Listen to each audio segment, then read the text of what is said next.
Il était notre invité dès ce midi. Jean-Paul Denanot a donc été élu comme prévu président du Conseil régional du Limousin.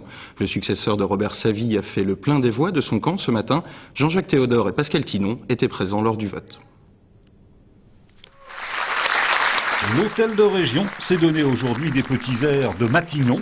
Celui qui s'en va accueillait celui qui arrive sous les applaudissements du personnel.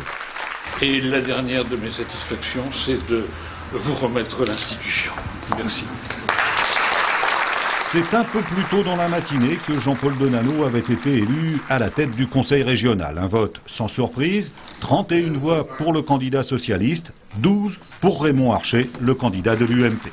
En accédant à la présidence d'une assemblée largement renouvelée, 25 conseillers régionaux siégeaient pour la première fois ce matin, Jean-Paul Denanot a réaffirmé sa volonté d'instituer une démocratie participative, d'accentuer la coopération avec les régions qui nous entourent et surtout de traduire sans délai dans les faits un certain nombre d'engagements de sa campagne.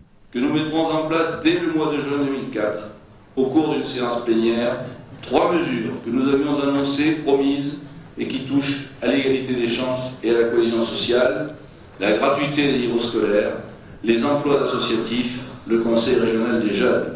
Des propositions que la liste de l'UMP avait brocardées durant la campagne, mais dont elle entend aujourd'hui surveiller la mise en œuvre.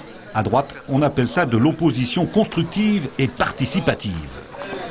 Chiche, dans la mesure où il s'agit vraiment non pas d'annonces, mais d'annonces suivies d'effets et d'engagements constructifs. Nous sommes très attentifs, tout en étant bienveillants, mais très attentifs aux véritables directions qui seront prises. Et l'UMP ne sera pas seule à être attentive. Les forces politiques qui s'étaient regroupées sur 2 listes seulement pour le deuxième tour des élections veulent maintenant retrouver un peu d'autonomie. Il y aura donc pas moins de 6 groupes politiques différents dans le nouveau conseil régional.